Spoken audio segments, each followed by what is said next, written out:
You're lying on the operating table. Anesthesia kicks in. The world fades.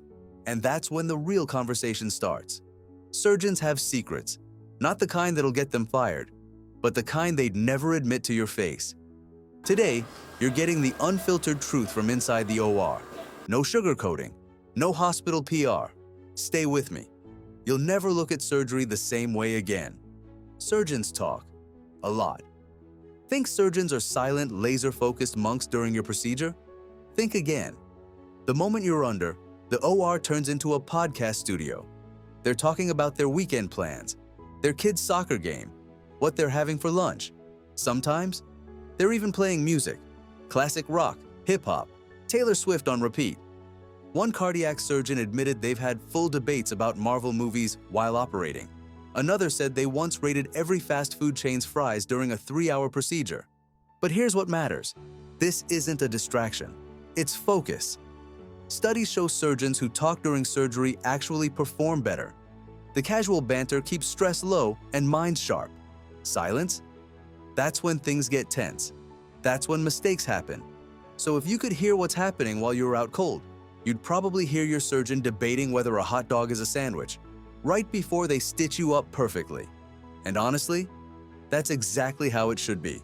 The "oh no" rule. Here's something that'll keep you up at night. Surgeons have a rule, an unspoken code. If something goes wrong during surgery, really wrong, they never ever say "oh no" or "uh-oh" out loud. Why? Because everyone in that room is listening. The nurses, the anesthesiologist, the surgical residents.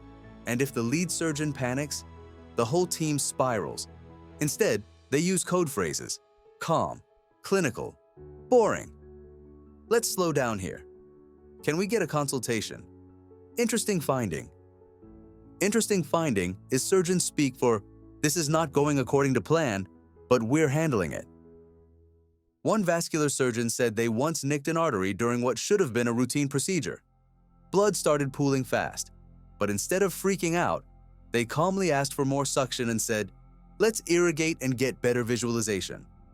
The patient never knew. The family never knew. The OR report?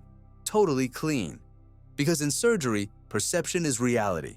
And a calm surgeon is a competent surgeon, even when things go sideways. They know if you smoked or drank. You lied on your intake form. Said you only drink socially. Said you quit smoking years ago. Your surgeon knows. The second they open you up, your body tells the truth. Your lungs, your liver, your blood vessels. Everything talks. Smokers, their tissue looks different, grayish, less elastic, harder to work with. It bleeds more. It heals slower. Drinkers, fatty liver shows up like a neon sign. Surgeons can literally see years of Friday nights in your abdomen. And they're not judging you morally. They're judging risk. Because your habits directly affect how you'll heal, how you'll respond to anesthesia, and whether complications will pop up post-op. One general surgeon said they had a patient who swore they'd never touched a cigarette. 5 minutes into surgery, they saw the lung tissue and knew. This person was a pack-a-day smoker. Easy. They didn't confront the patient, but they did adjust the surgical plan, took extra precautions, ordered different post-op care. So here's the takeaway. Your surgeon isn't your priest. They're not there to absolve you. Just tell them the truth, because your body will anyway. Surgeons are impatient. Let's be honest. Surgeons aren't known for their patience. They're not sitting around taking deep breaths and practicing mindfulness. They're type A, high speed, get it done yesterday kind of people. That's why they became surgeons. In the OR, this works. Speed matters. Decisiveness saves lives.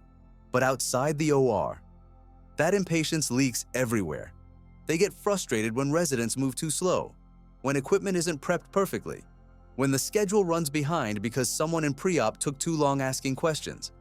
One ortho surgeon confessed they've literally tapped their foot during timeouts because we all know what we're doing. Let's just get in there. But here's the thing.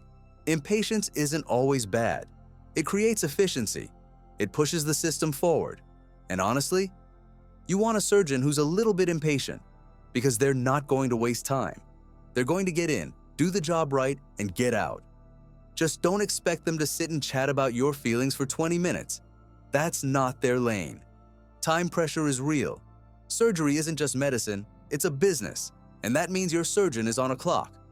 Operating rooms cost hospitals thousands of dollars per hour to run. Every minute over schedule is money lost. Every delay creates a ripple effect, pushing back other surgeries, frustrating staff, clogging up the system. So surgeons are under constant time pressure. Finish on time, stay on budget, keep the OR efficient. One neurosurgeon said they've had hospital administrators literally track their minutes per case and give feedback on improving speed. Does this affect patient care? Not directly. Surgeons won't rush through critical steps, but it does affect everything around the surgery. How much time they spend talking to you before, how long they linger after, how much they explain. And sometimes it affects which cases they take. Complex surgeries that'll run long? Some surgeons avoid them because it messes up their metrics. This isn't a knock on surgeons, it's the system. Medicine has turned into a tightrope walk between patient care and profit margins. And your surgeon is walking that line every single day. They have rituals you'll never see. Before your surgeon walks into the OR, they do something you'll never see. A ritual, a superstition, a tiny act that centers them. Some surgeons listen to the same song before every case. Others have a specific pair of socks they wear. One cardiothoracic surgeon eats the exact same breakfast before every major procedure. Black coffee and a plain bagel, no exceptions. Why? Because surgery is high stakes, and when the pressure's on, humans crave control. Rituals create a sense of order. They calm the mind. They trigger focus. One surgeon said they touched the door frame of the OR 3 times before entering. Been doing it for 15 years. Never missed. Another taps their scalpel twice on the tray before the first incision, every single time. It sounds silly, but these tiny acts, they're what keeps surgeons sharp, confident, ready. Because when you're holding someone's life in your hands, you'll do whatever it takes to get in the zone. Even if it's something as simple as wearing lucky socks. They remember the tough ones. Ask any surgeon about their first complication, their first loss, the case that still haunts them. They'll remember everything. The patient's name, the time of day, what went wrong. Surgeons carry these cases with them, not because they want to, but because they can't forget. One trauma surgeon said they still think about a patient they lost 8 years ago, a motorcycle accident. Everything went right technically, but the injuries were just too severe. They replay that surgery in their head constantly, wondering if there was one thing they could have done differently. This is the part people don't see. Surgeons aren't robots. They feel the weight of every outcome.